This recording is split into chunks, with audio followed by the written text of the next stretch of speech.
Hello friends, welcome back to our channel. Friends, వీడియోలో మనం ఈరోజు అన్ని న్యూస్ పేపర్లో వచ్చినటువంటి ఇంపార్టెంట్ ఎడ్యుకేషన్ అప్డేట్స్తో పాటు చాలా ముఖ్యమైనటువంటి కరెంట్ అఫైర్స్ కూడా రావడం జరిగింది. ఈరోజు అయితే చాలా ఇంపార్టెంట్ కరెంట్ అఫైర్స్ ఉన్నాయి. సో వీడియోను స్కిప్ చేయకుండా ఎండ్ వరకు చూడండి.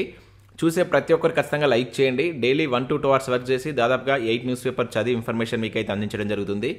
చాలామంది మన వీడియోస్ని చూస్తున్నారు కానీ లైక్ చేయట్లేదు. ఖచ్చితంగా లైక్ చేయండి. ఈ వీడియోకి అయితే నేను 1000 లైక్స్ ఎక్స్పెక్ట్ చేస్తున్నాను. సో ఇది ఎవరికైతే యూజ్ ఉంటుందో వారికి షేర్ చేయండి. అదేవిధంగా సబ్స్క్రైబ్ చేసుకొని చూడండి. రెగ్యులర్గా మీకు జాబ్ అప్డేట్స్ అంతాయి. మన ఛానల్కి సంబంధించినటువంటి టెలిగ్రామ్ గ్రూప్లో కూడా జాయిన్ కాండి. సో దాంట్లో కూడా రెగ్యులర్గా జాబ్ అప్డేట్ షేర్ చేస్తున్నాను. మీకు చాలా యూజ్ ఉంటుంది. ఆ గ్రూప్లో కంపల్సరీ జాయిన్ కాండి. ఫ్రెండ్స్, మన ఛానల్ ద్వారా గ్రూప్ 2 అదేవిధంగా గ్రూప్ 3కి సంబంధించి అన్ని సబ్జెక్టులతో కూడినటువంటి టెస్ట్ సిరీస్ అనేది మన యాప్లోకి తీసుకురావడం జరిగింది. దీని ద్వారా మొత్తం మీకు 250 టెస్టులు అయితే అందించడం జరుగుతుంది. ప్రశ్నలు తెలుగు మరియు ఇంగ్లీష్ మీడియంలో అయితే ఉంటాయి. ప్రజెంట్ 399 రూపీస్కే ఈ ఫుల్ టెస్ట్ సిరీస్ అయితే అందించడం జరుగుతుంది. ఇంకా తెలంగాణ కల్చర్ కావచ్చు, ప్రభుత్వ పథకాలకు సంబంధించిన 2 గ్రాండ్ టెస్టులు కూడా ఉన్నాయి. సో ఈ 2 కలిపి జస్ట్ ఇప్పుడు 45 రూపీస్కి అందిస్తున్నాం. ఇంకా ఇండియన్ పాలిటిక్స్ సంబంధించిన టెస్ట్ సిరీస్ అనేది 49 రూపీస్కి అవైలబుల్ ఉంది. ఇంకా తెలంగాణ చరిత్ర 49 రూపీస్, తెలంగాణ ఉద్యమ చరిత్ర 69 రూపీస్కి ఉంది. ఇంకా అదే కాకుండా జనరల్ సైన్స్ కావచ్చు, జనరల్ స్టడీస్కి సంబంధించినటువంటి షార్ట్ హ్యాండ్ రైటింగ్ నోట్స్ కూడా మన యాప్లో అయితే ఉంది. ఒకసారి మీరు యాప్ డౌన్లోడ్ చేసుకుని అక్కడ శాంపిల్ టెస్ట్ పీడిఎఫ్స్ ఉంటాయి. చూసిన తర్వాత నచ్చితే వాటికి సంబంధించిన కోర్స్ అయితే తీసుకోండి. ఫ్రెండ్స్, ఈరోజు న్యూస్ పేపర్లో వచ్చేటువంటి అప్డేట్స్ కనుక చూసినట్లయితే మనకి ఇక్కడ ఫస్ట్ అప్డేట్ వచ్చేసి ఉద్యోగాల భర్తీకే తొలి ప్రాధాన్యం రాహుల్ అంటూ మనం ఈనాడులో ఒక అప్డేట్ అయితే చూడవచ్చు. సో ఇక్కడ ఉన్నటువంటి ఇన్ఫర్మేషన్ చూసినట్లయితే తెలంగాణలో అధికారంలోకి రాగానే ఉద్యోగాల భర్తీకే కాంగ్రెస్ మొదటి ప్రాధాన్యం ఇస్తుందని ఆ పార్టీ అగ్రనేత రాహుల్ గాంధీ స్పష్టం చేశారు. సో ఈ మేరకు సోమవారం ఆయన మీడియా సందేశం విడుదల చేశారు. దీన్ని ఎక్స్లో సైతం పోస్ట్ చేశారు. సో ఇటీవల తెలంగాణ పర్యటనలో అక్కడ విద్యార్థులను కలిసినప్పుడు వారు చెప్పినటువంటి మాటలు ఎంతో ఆందోళన కలిగించాయి. సో తమ తల్లిదండ్రుల కష్టార్జితంతో కష్టపడి చదివినా వారు ఉద్యోగాలు పొందలేకపోయారు. సో పోటీ పరీక్షల ప్రశ్నపత్రాలు లీక్ అయ్యాయి. ఈ వ్యవహారంలో కేసీఆర్ బంధువులకు సంబంధం ఉండడం సిగ్గుచేటు అని చెప్పేసి అనడం జరిగింది. సో కాంగ్రెస్ ప్రభుత్వం వచ్చాక టీఎస్పీఎస్సీని యూనియన్ పబ్లిక్ సర్వీస్ కమిషన్ లాగా మారుస్తాం. సో మా ఎన్నికల మేనిఫెస్టోలో సమగ్రమైనటువంటి జాబ్ క్యాలెండర్ విడుదల చేశాం. సో విద్యా భరోసా కార్డు ద్వారా ప్రతి విద్యార్థికి రూపాయలు 5 లక్షల విలువైనటువంటి సహాయాన్ని అదేవిధంగా యువ వికాసం పథకం ద్వారా అందిస్తాం అని పేర్కొన్నట్లు ఇక్కడ మనం చూడవచ్చు. సో ఇది నెక్స్ట్ ఇక్కడ మరొక న్యూస్ పేపర్లో కనుక చూసినట్లయితే 2 లక్షల ఉద్యోగాలు భర్తీ చేస్తామని చెప్పేసి ఇక్కడ మనం ఆంధ్రప్రభ న్యూస్ పేపర్లో అయితే చూడవచ్చు. టీఎస్పీఎస్ని ప్రక్షాళన చేస్తాం. బీఆర్ఎస్ ఎన్నికల ప్రవర్తన నియమావళిని ఉల్లంఘిస్తుంది. ఖార్గే ఎక్స్ వేదికగా కాంగ్రెస్ అగ్రనేత ఖార్గే రాహుల్ మండిపాటు అని చెప్పేసి ఇక్కడ మనం చూడవచ్చు. సో తెలంగాణలో నిరుద్యోగ సమస్యలు, రైతు బంధు పంపిణీపై కాంగ్రెస్ పార్టీ తీవ్ర స్థాయిలో విరుచుకుపడింది. సో ఈ అంశాలపై ఆ పార్టీ చీఫ్ మల్లికార్జున ఖార్గే కావచ్చు, అగ్రనేత రాహుల్ గాంధీ తమ ఎక్స్ ఖాతా ద్వారా తీవ్ర స్థాయిలో మండిపడ్డారు. విద్యార్థులు, నిరుద్యోగులతో కేసీఆర్ ప్రభుత్వం వ్యవహరించిన తీరు సిగ్గుచేటు అంటూ రాహుల్ గాంధీ వ్యాఖ్యానించగా, రైతు బంధు లబ్ధిదారులకు నగదు బదిలీ చేయాలని కాంగ్రెస్ పార్టీ కోరినప్పటికీ కేసీఆర్ ప్రభుత్వం పెడచివన పెట్టిందని ఖార్గే విమర్శలు గుప్పించారని చెప్పేసి ఇక్కడ మనం ఆంధ్రప్రభ న్యూస్ పేపర్లో అయితే చూడవచ్చు. సేమ్ ఇదే అప్డేట్ ఇక్కడ వెలుగులో కూడా రావడం జరిగింది. పేపర్ లీకేజీల్లో కేసీఆర్ బంధువులు అంటూ ఇక్కడ చూడవచ్చు. సో నిరుద్యోగుల జీవితాలతో ఆడుకుంటున్నారు రాహుల్.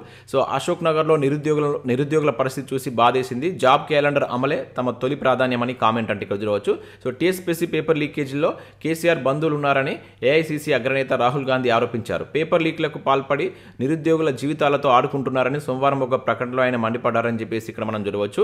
సేమ్ ఇదే అప్డేట్ మనకి ఈరోజు 3-4 న్యూస్ పేపర్లు అయితే రావడం జరిగింది. సో ఇక్కడ నెక్స్ట్ అప్డేట్ చూసినట్టయితే మనకి ఇక్కడ ఒక నోటిఫికేషన్ అయితే రిలీజ్ కావడం జరిగింది. 995 ఉద్యోగాలకు సంబంధించి మనకు ఇంటెలిజెన్స్ బ్యూరో నుంచి నోటిఫికేషన్ అయితే రిలీజ్ కావడం జరిగింది. Assistant central intelligence officer grade 2 పోస్టుల భర్తీకి సంబంధించి నోటిఫికేషన్ అయితే విడుదల చేశారు. డిగ్రీ పూర్తి చేసిన వారు December 15th వరకు వీటికైతే దరఖాస్తు చేసుకోవచ్చు. రాత పరీక్ష, ఇంటర్వ్యూ ద్వారా అభ్యర్థుల యొక్క ఎంపిక ప్రక్రియ ఉంటుందని చెప్పేసి మెన్షన్ చేశారు. పే లెవెల్ 7 ప్రకారం 44,000 నుంచి 1,42,000 వరకు జీతం ఉంటుందని చెప్పేసి ఇక్కడ ఇవ్వడం జరిగింది. తెలుగు రాష్ట్రాల్లో ఉన్నటువంటి అన్ని ప్రధాన నగరాల్లో పరీక్ష కేంద్రాలు ఉంటాయంట. సో ఇంట్రెస్టెడ్ క్యాండిడేట్స్ ఉన్నట్లయితే ఒకసారి ఇంటెలిజెన్స్ బ్యూరోకి సంబంధించిన వెబ్సైట్కి వెళ్ళి అక్కడ దీనికి సంబంధించిన పూర్తి వివరాలని చూసి దీనికి మీరు అప్లై చేసుకోండి. ఇంకా నెక్స్ట్ ఇక్కడ మనకు డిఆర్డీఓలో కూడా ప్రాజెక్ట్ పోస్టులకు సంబంధించి ఒక నోటిఫికేషన్ అయితే రిలీజ్ చేశారు. కాంట్రాక్టు ప్రాతిపదికన 11 పోస్టులు అయితే భర్తీ చేస్తున్నారు. సో వీటికి సంబంధించి కూడా ఇక్కడ ఈ వెబ్సైట్కి వెళ్ళి చూసి మీకు కనుక ఎలిజిబిలిటీ ఉంటే వీటికి అప్లై చేసుకోండి. ఇంకా group A, group B, group C ఖాళీలకు సంబంధించి మనకు ఉత్తరప్రదేశ్లో ఉన్నటువంటి నోయిడాలో గల National Institute of Open Schooling అనేటువంటి సంస్థ నుంచి డైరెక్ట్ రిక్రూట్మెంట్ ప్రాతిపదికన కొన్ని పోస్టులు అయితే ఇక్కడ భర్తీ చేస్తున్నారు. సో దీనిలో మనకు డిప్యూటీ డైరెక్టర్ కావచ్చు, assistant director, academic officer, section officer, public relation officer లాంటి ఉద్యోగాలు అయితే ఉన్నాయి. సో వీటికి సంబంధించి మీరు ఆన్లైన్లో అప్లై చేసుకోవాల్సి ఉంటుంది. సో December 21st అనేది లాస్ట్ డేట్ ఇవ్వడం జరిగింది. ఇక్కడ ఉన్నటువంటి వెబ్సైట్కి వెళ్ళి చూసి అప్లై చేసుకోండి. సో 10వ తరగతి తోటి అదేవిధంగా ఇంటర్మీడియట్, డిప్లొమా, డిగ్రీ, పీజీ తోటి వీటికి మీరు అప్లై చేసుకునే విధంగా వీటి యొక్క ఎలిజిబిలిటీ అయితే ఉంది. నెక్స్ట్ ఇక్కడ చూసినట్లయితే క్లరికల్ కొలువుల పిలుపు అని చెప్పేసి ఇక్కడ ఒక అప్డేట్ మనం సాక్షిలో చూడవచ్చు. సో రీసెంట్గా మనకు SBI నుంచి 8773 క్లరికల్ పోస్టులకు సంబంధించి నోటిఫికేషన్ అయితే రిలీజ్ కావడం జరిగింది. సో వీటికి సంబంధించినటువంటి కంప్లీట్ ఇన్ఫర్మేషన్ ఇక్కడ మనకు సాక్షిలో అయితే ఇచ్చారు. సో ఎవరైతే బ్యాంక్ ఉద్యోగాలకు ప్రిపేర్ అవుతున్న అభ్యర్థులు ఒకసారి దీన్ని చూసేటువంటి ప్రయత్నం చేయండి. దీనిలో ఉన్నటువంటి పోస్టులు వివరాలు కావచ్చు. సో మనకు ఏపీలో 50 పోస్టులు, తెలంగాణలో 525 పోస్టులు అయితే ఉన్నాయి. వీటికి సంబంధించిన అర్హత కనుక చూసినట్లయితే డిగ్రీ అర్హతతోటి మీరు వీటికి అప్లై చేసుకోవచ్చు. ఇక్కడ ప్రిలిమినరీ పరీక్ష ఏ విధంగా ఉంటుంది, అదేవిధంగా రెండో దశ మెయిన్స్ అనేది ఏ విధంగా ఉంటుంది అంటూ ఇక్కడ కంప్లీట్ డీటెయిల్స్ అయితే ఇవ్వడం జరిగింది. అదేవిధంగా మీ ప్రిపరేషన్కి సంబంధించినటువంటి కొన్ని టిప్స్ కూడా ఇక్కడ ఇచ్చారు. సో ఎవరైతే ఈ ఉద్యోగాలకు ప్రిపేర్ అవుదాం అనుకున్నటువంటి అభ్యర్థులు ఒకసారి దీన్ని చూసేటువంటి ప్రయత్నం అయితే చేయండి. సో నెక్స్ట్ ఇక్కడ ఈనాడు ప్రతిభకు సంబంధించి కనుక చూసినట్లయితే మనకు ఇక్కడ ఆర్థమెటిక్స్ సంబంధించి దానిపైన ఒక ఆర్టికల్ అయితే ఇవ్వడం జరిగింది. దాంతోపాటు ఇక్కడ మనకు జనరల్ స్టడీస్ బయాలజీకి సంబంధించి ఒక బిడ్ బ్యాంక్ అయితే ఇచ్చారు. సో దీన్ని కూడా ఒకసారి డౌన్లోడ్ చేసుకొని ప్రాక్టీస్ చేసేటువంటి ప్రయత్నం చేయండి. సో ఇవి మనకు వివిధ న్యూస్ పేపర్లో వచ్చినటువంటి ముఖ్యమైనటువంటి education updates. Next current affairs చూద్దాం. ఈ రోజు అయితే చాలా ఇంపార్టెంట్ కరెంట్ అఫేర్స్ ఉన్నాయి. స్కిప్ చేయకుండా చూడండి, ఖచ్చితంగా లైక్ చేయండి. నేను చెప్తున్నా కూడా చాలా తక్కువ మంది వీడియోని లైక్ చేస్తున్నారు. ఒకటే వీడియోలో మీకు ఎడ్యుకేషన్ అప్డేట్స్ అదేవిధంగా కరెంట్ అఫేర్స్ని కలిపి అయితే అందించడం జరుగుతుంది. ఖచ్చితంగా లైక్ చేసి మీ మిత్రులకైతే షేర్ చేయండి. సో ఇక్కడ మనం ఫస్ట్ కరెంట్ అఫేర్ కనుక చూసినట్లయితే డేవిస్ కప్ విజేత ఇటలీ అంటే ఇక్కడ ఒక ఇంపార్టెంట్ కరెంట్ అఫేర్ అయితే చూడవచ్చు. ఫైనల్లో ఆస్ట్రేలియాపై విజయం అని చెప్పేసి ఇక్కడ ఇచ్చారు. సో ఇక్కడ మనం చూసినట్లయితే డేవిస్ కప్లో ఇటలీ జట్టు అత్యుత్తమ ప్రదర్శనతో అదరగొట్టింది. సో టోర్నీ చరిత్రలో రెండోసారి ఆ జట్టు విజేతగా నిలిచిందంట. సో 47 ఏళ్ల తర్వాత జట్టు ఖాతాలో ఈ టైటిల్ చేరడం విశేషం అని చెప్పేసి ఇక్కడ ఇవ్వడం జరిగింది. సో గుర్తుంచుకోండి, 47 సంవత్సరాల తర్వాత ఇటలీ ఈ టైటిల్ అయితే గెలుచుకుందట. ఇది రెండవ టైటిల్ అని చెప్పేసి ఇక్కడ ఇచ్చారు. సో టెన్నిస్లో వరల్డ్ కప్ లాంటి డేవిస్ కప్లో చివరిసారిగా 1998లో ఫైనల్ చేరి ఓటమి పాలైనటువంటి ఇటలీ 25 ఏళ్ల తర్వాత వచ్చినటువంటి అవకాశాన్ని వదులుకోలేదని చెప్పేసి ఇక్కడ ఇవ్వడం జరిగింది. సో మనకి ఇది టెన్నిస్, గుర్తుంచుకోండి డేవిస్ కప్ దేనికి సంబంధించిందని చెప్పేసి కూడా అడుగుతారు. ఇది టెన్నిస్కి సంబంధించినటువంటిది. సో ఇది టెన్నిస్లో వరల్డ్ కప్ లాంటిది అనమాట.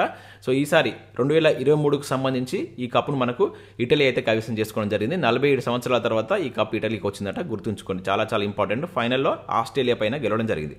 ఇక నెక్స్ట్ కనుక చూసినట్లయితే ఇక్కడ ప్రాఫిట్ సాంగ్ పుస్తకానికి బూకర్ ప్రైజ్ అని చెప్పేసి ఇక్కడ ఒక ఇంపార్టెంట్ కరెంట్ అఫైర్ అయితే చూడవచ్చు. ఐర్లాండ్ రచయిత పాల్ లించ్కు ప్రతిష్టాత్మక బహుమతి. 2023 సంబంధించి మనం చూసినప్పుడు సో ఐర్లాండ్ రచయిత అయినటువంటి పాల్ లించ్, సో ఇతను ఏ దేశానికి సంబంధించిన అనేది ఇంపార్టెంట్, అతని పేరు కూడా ఇంపార్టెంట్. అతను రాసినటువంటి ప్రాఫిట్ సాంగ్ పుస్తకానికి ప్రతిష్టాత్మక బూకర్ ప్రైజ్ 2023 అయితే లభించింది. సో లండన్కు చెందినటువంటి భారత సంతతి రచయిత చేతన మారు రాసినటువంటి తొలి నవల అయినటువంటి వెస్ట్రన్ లెన్ సైతం ఈ బహుమతి కోసం పోటీ పడగా సో ప్రాఫిట్ సాంగ్ విజేతగా అయితే నిలిచిందట. మన భారత సంతతికి సంబంధించినటువంటి వెస్ట్రన్ లెన్ అనేటువంటి బుక్ కూడా దీనిలో పార్టిసిపేషన్ ఇచ్చిందట. ఇక్కడ అంటే పోటీలో ఉందంట. సో దానికి సంబంధించి ఇక్కడ మనం చూసినట్లయితే అది టాప్ 6లో నిలిచింది. ఇదిగా గుర్తుంచుకోండి, మన భారత సంతతి రచయిత చేతన మారు రాసినటువంటి వెస్ట్రన్ లెన్ నవల దీనిలో టాప్ 6లో నిలవడం జరిగింది. సో ఓవరాల్గా మనకు ఇది ఎవరికి వచ్చింది, మ్యాన్ బుకర్ ప్రైజ్ అనేటువంటిది ఎవరికి వచ్చిందంటే సో ఇతనికి ఐర్లాండ్ రచయిత అయినటువంటి పాల్ లించ్కు రావడం జరిగింది. ఈ పేరు గుర్తుంచుకోండి, అతను ఏ దేశానికి సంబంధించి అతని బుక్ కూడా చాలా ఇంపార్టెంట్. ప్రాఫిట్ సాంగ్ అనే బుక్కి ఇది రావడం జరిగింది. ఇక నెక్స్ట్ విషయంలో అయితే న్యూజిలాండ్కు కొత్త ప్రధానిగా లక్సన్ అని చెప్పేసి ఇక్కడ ఒక ఇంపార్టెంట్ అప్డేట్ చూడవచ్చు. సో న్యూజిలాండ్ కొత్త ప్రధానిగా క్రిస్టఫర్ లక్సన్ సోమవారం ప్రమాణ స్వీకారం చేశారు. సో అనంతరం దేశ ఆర్థికాన్ని మెరుగుపరచడమే తన ప్రథమ లక్ష్యమని ప్రకటించినట్టు ఇక్కడ చూడవచ్చు. ఇక్కడ మనం గుర్తుంచుకోవాల్సింది నియామకాలకు సంబంధించి సో ఈ లక్సన్ ఇటీవల ఏ దేశానికి ప్రధానిగా నియమితులయ్యారని చెప్పేసి అడగడానికి ఛాన్స్ ఉంటుంది, న్యూజిలాండ్ అని చెప్పేసి గుర్తుంచుకోండి. ఇక నెక్స్ట్ విషయంలో అయితే 2023-24లో వృద్ధి రేటు 6.4% అని చెప్పేసి ఇక్కడ చూడవచ్చు. S&P గ్లోబల్ రేటింగ్ అంచనా అని చెప్పేసి ఇక్కడ ఇచ్చారు. సో ఇక్కడ మనం చూసినట్లయితే ప్రస్తుత ఆర్థిక సంవత్సరం 2023-24లో భారత వృద్ధి రేటు 6.4%. ఇది గుర్తుంచుకోండి, నమోదు కావచ్చు అని చెప్పేసి అమెరికాకు చెందినటువంటి క్రెడిట్ రేటింగ్ ఏజెన్సీ అయినటువంటి S&P గ్లోబల్ రేటింగ్ అంచనా అయితే వేసింది. సో గతంలో భారత వృద్ధిపై ఈ సంస్థ 6%గా కాగా ఇప్పుడు దాన్ని పెంచినట్లయితే ఇక్కడ చూడవచ్చు. సో ఆహార ద్రవ్యోల్బణం అధికంగా ఉండటం, ఎగుమతులు తగ్గుతుండటం వంటి సవాళ్లను దేశీయ ఆర్థిక కార్యకలాపాలు బాగున్నందున సో వృద్ధి వేగంగా పెరగడానికి దోహదం చేస్తున్నట్లు ఇక్కడ విశ్లేషించింది. దానివల్ల సో 6.4% నమోదు కావచ్చు అని చెప్పేసి మనకు ఈ S&P గ్లోబల్ రేటింగ్ అంచనా వేసింది. సో దీంతో పాటు వివిధ కంపెనీస్ ఇప్పటివరకు ఏ విధంగా ఉన్నాయని కూడా గుర్తుంచుకోవాల్సి ఉంటుంది. చాలా ఇంపార్టెంట్. ఇక్కడ వాటికి సంబంధించి కూడా దీనిలో అయితే ఇచ్చారు. ఇక్కడ మనం చూసినట్లయితే సో అంతర్జాతీయ ద్రవ్యనిధి మనకు IMF కావచ్చు, ప్రపంచ బ్యాంక్ అండ్ అదేవిధంగా IDB పిచ్ సంస్థలు మాత్రం ప్రస్తుత ఆర్థిక సంవత్సరంలో భారత వృద్ధి రేటు 6.3%గా నమోదు చేశాయి. ఇవన్నీ గుర్తుంచుకోండి, ఇది కూడా చాలా ఇంపార్టెంట్. అదేవిధంగా మన రిజర్వ్ బ్యాంక్ ఆఫ్ ఇండియా కావచ్చు అండ్ RBI ప్రస్తుత ఆర్థిక సంవత్సరంతో పాటు వచ్చే ఆర్థిక సంవత్సరం కూడా 6.5% వృద్ధి రేటును అంచనా వేస్తుందన్నమాట మన ఆర్బీఐ. 2022-23లో మన దేశ వృద్ధి రేటు అయితే 7.2%గా నమోదైంది. ఇవన్నీ చాలా ఇంపార్టెంట్ అండి. ఇక్కడ ఉన్నటువంటి ప్రతిదీ ఈ డేటాను గుర్తుంచుకోండి, చాలా చాలా ఇంపార్టెంట్. రానున్నటువంటి పోటీ పరీక్షలో వీటి గురించి అడగడానికి ఛాన్స్ ఉంటుంది. ఇప్పుడు అంచనా వేస్తున్నటువంటి సంస్థ పేరు ఏంటిది, అంతకుముందు ఉన్నటువంటి అంచనా వేసినటువంటి సంస్థలు ఏంటి అనేది కూడా మనకు ప్రీవియస్లో ఇటువంటి క్వశ్చన్స్ అడిగిన సందర్భాలని జాగ్రత్తగా గుర్తుంచుకోండి. ఇక నెక్స్ట్ విషయంలో అయితే ఆయుష్మాన్ భారత్ హెల్త్ కేంద్రాల పేరు మార్పు అని చెప్పేసి ఇక్కడ ఒక కరెంట్ అఫేర్ మనం చూడవచ్చు. ఇక నుంచి అవి ఆయుష్మాన్ భారత్ ఆరోగ్య మందిర్గా నామకరణం. చాలా చాలా ఇంపార్టెంట్. ఆయుష్మాన్ భారత్లో ప్రోగ్రాంలో మనకు హెల్త్ కేంద్రాలు ఉంటాయి. సో వాటి పేరునైతే మార్చడం జరిగిందనమాట. సో వాటిని ఇప్పుడు ఆరోగ్య మందిర్లుగా, ఆయుష్మాన్ ఆరోగ్య మందిర్లుగా నామకరణం చేశారు. సో అది ఇక్కడ మీరు గుర్తుంచుకోండి. సో కేంద్ర ప్రభుత్వం ఆధ్వర్యంలో నడిచేటువంటి ఆయుష్మాన్ భారత్ హెల్త్ వెల్నెస్ కేంద్రాల పేరు మారనుంది. ఇక నుంచి వాటిని ఆయుష్మాన్ ఆరోగ్య మందిరాలుగా పిలువనున్నట్టు కేంద్ర ప్రభుత్వం నిర్ణయించింది. సో వీటికి సంబంధించి గుర్తుంచుకోండి. దాంతోపాటు ఇక్కడ ఆరోగ్యం పరమధనం, ఇక్కడ పరమధనం అనే ట్యాగ్ లైన్ను పెట్టారంట. సో ఈ ట్యాగ్ లైన్ కూడా గుర్తుంచుకోండి, ఓకేనా. ఇట్లా కూడా అడగడానికి ఛాన్స్ ఉంటుంది. ట్యాగ్ లైన్ ఏందని చెప్పేసి అడగడానికి కూడా ఛాన్స్ ఉంటుంది. సో అదేవిధంగా మనకు ఆయుష్మాన్ భారత్ అనే ఈ ప్రోగ్రామ్ను కేంద్ర ప్రభుత్వం ఏ సంవత్సరంలో ప్రారంభించింది, ఎక్కడి నుంచి ప్రారంభించింది అనేది కింద మీరు కామెంట్ చేసేటువంటి ఐటమ్ చేయండి. సో ఇవి మనకు వివిధ న్యూస్ పేపర్లో వచ్చినటువంటి ముఖ్యమైనటువంటి ఎడ్యుకేషన్ అప్డేట్స్, అదేవిధంగా కరెంట్ అఫైర్స్. సో వీడియో నచ్చినట్లయితే లైక్ చేసి మీ మిత్రులకు షేర్ చేయండి. అదేవిధంగా మన యాప్ను డౌన్లోడ్ చేసుకొని దానిలో మీకు యూస్ఫుల్ కంటెంట్ అయితే ఉంది. ప్రజెంట్ టెస్ట్ సిరీస్ పైన మంచి ఆఫర్స్ అయితే ఉన్నాయి. ఒకసారి డౌన్లోడ్ చేసుకొని చెక్ చేసిన తర్వాత నస్తే వాటికి సంబంధించిన కోర్స్ అయితే తీసుకోండి. Thanks for watching. Thank you.